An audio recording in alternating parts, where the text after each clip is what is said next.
Welcome to Not Milk Never Milk. Subscribe if you're lactose intolerant. You start by turning on the console and signing in. Once done, press the Xbox button to open the guide. This gives you quick access to settings. Use the controller D-pad or left stick to move to Profile and System, then choose Settings. Make sure your controller remains connected so you can navigate. If it disconnects, briefly plug in via USB. This initial setup lets you reach the exact Bluetooth options without wasting time toggling unrelated menus.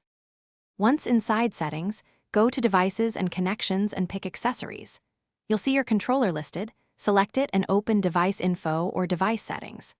Now look for wireless or Bluetooth options, sometimes labeled as pairing or Bluetooth radio.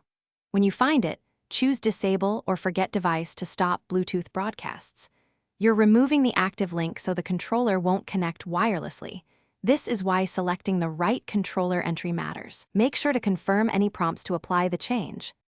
After disabling Bluetooth, confirm your choice and restart the console to ensure settings take effect. Once rebooted, test the controller behavior. It should no longer connect over Bluetooth. If you need to re-enable later, return to the same accessories menu and repair the controller. If the controller is unresponsive during this process, plug it in with a USB cable to diagnose and update firmware. This forces a wired connection and helps reset wireless states. Remember this USB fallback if wireless changes fail. Thanks for watching. If this was helpful, leave a like and consider subscribing. See you next time.